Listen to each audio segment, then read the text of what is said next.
Tugas melakukan Dalam keadaan sehat, Siap. bersedia dengan pemeriksaan hari ini. Siap, bersedia. Terdapat duduk bersanding pada satu ini. Siap. Agenda pemeriksaan kita hari ini adalah mendengarkan duplik dari tim penasihat hukum terdakwa. Apa sudah siap? siap. Silakan. Auditor militer yang terhormat, sebelum kami menanggapi replik Auditor Militer Tinggi 2 Jakarta yang telah dibacakan pada tanggal 17 Mei 2022 dalam persidangan ini, izinkanlah kami menyampaikan penghargaan dan apresiasi yang sangat tinggi kepada Majelis Hakim yang telah dengan teliti dan bijaksana memeriksa perkara ini tahap demi tahap. Penghargaan dan apresiasi sama juga kami sampaikan kepada Auditor Militer Tinggi yang telah berusaha secara optimal untuk memberikan tanggapan terhadap nota pembelaan kami selaku penasihat hukum terdakwa. Kendati pun tanggapan tersebut menurut kami tidak argumentatif secara yuridis, tidak substantif, tidak fokus, dan sama sekali tidak dibangun dengan konstruksi hukum yang logis, sehingga replik tersebut ditinjau dari teori pembuktian sangat rapuh. Auditor Militer Tinggi dalam menguraikan fakta hukum dalam dakwaannya tidak sepenuhnya berdasarkan fakta yang terungkap dalam persidangan, tetapi hanyalah merupakan kesimpulan auditor yang berdasarkan para kesimpulan serta pendapat auditor semata. Apa yang disampaikan auditor militer di dalam menemukan kebenaran hanya ditinjau dari posisi subjektif ke posisi objektif. Tentunya berbeda dengan apa yang menjadi titik pandang kami selaku penasihat hukum. Terdakwa yang menilai peristiwa pidana ini dari segi objektif ke sudut pandang subjektif. Kiranya kita semua dalam persidangan ini telah memahami tugas dan posisi kita masing-masing dalam menegakkan hukum dan keadilan. Meningkat kepada pokok dalam duplik ini, izinkanlah kami penasihat hukum terdakwa untuk menanggapi beberapa poin dari replik Auditor Militer Tinggi 2 Jakarta yang kami anggap perlu untuk ditanggapi, di mana pokok-pokoknya sebagai berikut. Terhadap isi replik halaman 33 huruf D paragraf keempat, bahwa untuk lebih jelasnya kami kutip kembali tanggapan Auditor Militer Tinggi yang diuraikan dalam replik halaman 5 paragraf kedua sebagai berikut. Dr. Muhammad Zainuri didatangkan dalam persidangan ini diminta keterangan seputar visum et repertum nomor 4743-IKFM/2021 2021 tanggal 20 Desember 2021 dari RSUD Dr. Margono Soekarjo Purwokerto. Dr. Muhammad Zainuri Samsu Hidayat sebagai dokter yang bekerja di instalasi kedokteran forensik dan mediko-legal RSUD Margono Soekarjo Purwokerto menerangkan bahwa pada tanggal 13 Desember 2021 pukul 18.30 WIB telah memeriksa jenazah atas nama Mr. X dalam kurung saudara Handi Saputra menempel di dinding rongga tenggorokan. Apakah pasir halus tersebut masuk ke rongga saat korban tertabrak mobil yang dikemudikan saksi 2 sehingga korban jatuh ke jalan dan menghirup debu dan pasir halus di jalan. Karena memang terlihat saat olah TKP kondisi jalan raya tempat kejadian Kalalin ada debu dan pasir halus.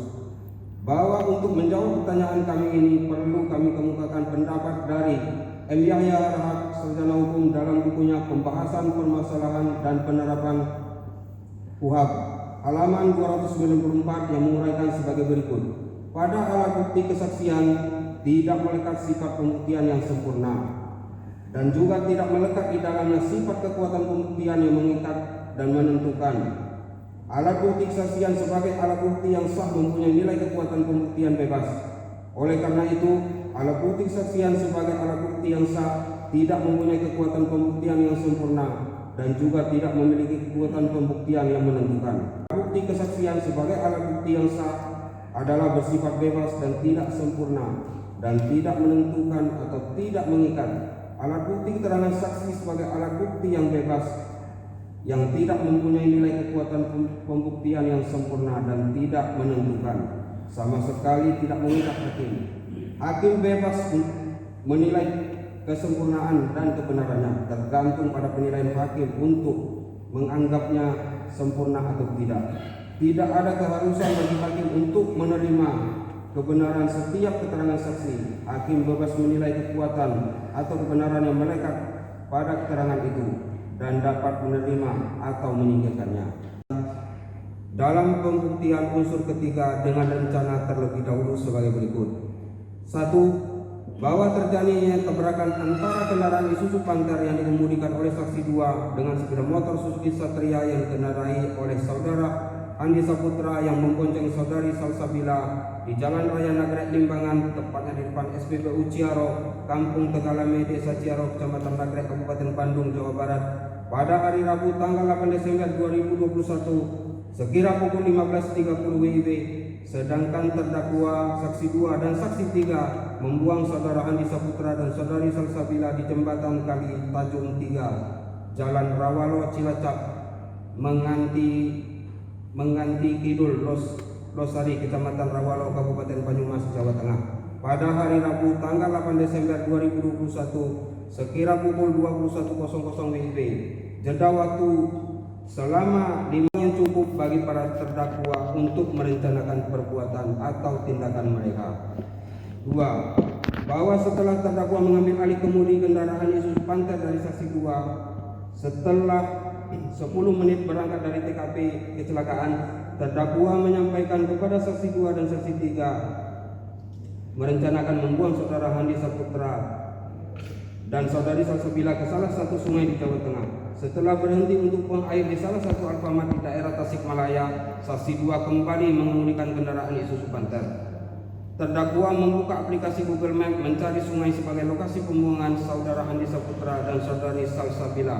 Setelah menemukan sungai, terdakwa saksi 2 dan saksi 3 juga memilih sungai yang dalam, besar dan sepi agar saudara Andi Saputra dan saudari Salsabila dapat tenggelam dan hanyut sampai ke muara sungai atau laut agar mayat kedua korban hilang atau dimakan binatang, dan di bawah kurun waktu 5 jam 30 menit memberikan keleluasaan bagi terdakwa saksi 2 dan saksi 3 secara sistematis untuk memilih salah satu sungai di Jawa Tengah, membuka aplikasi Google Map, memilih sungai yang dalam, besar dan sepi untuk mencari lokasi membuang saudara Andi Saputra dan saudari Salsabila. Langkah-langkah tersebut menggambarkan suatu perencanaan yang matang dalam mewujudkan keinginan terdakwa saksi 2 dan saksi 3 untuk menghilangkan nyawa dan atau mayat saudara Andi Saputra dan saudari Salsabila, sehingga perbuatan tersebut dapat dikategorikan sebagai perbuatan yang direncanakan terlebih dahulu.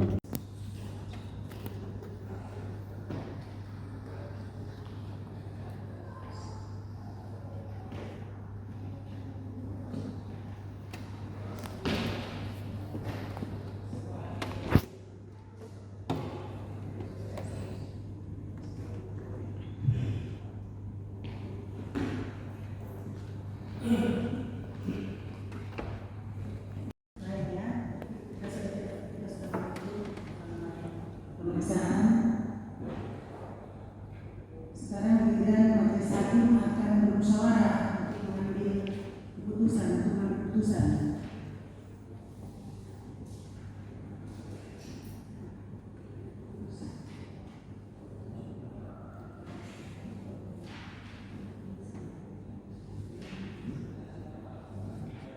Selasa tanggal 7 Juni 2022.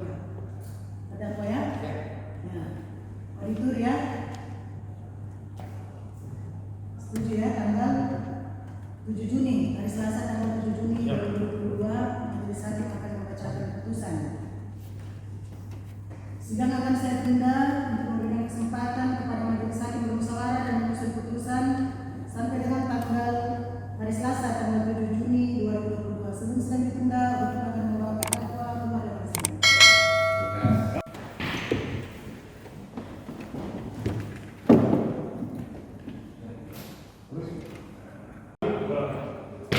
Guna memberikan kesempatan kepada majelis hakim untuk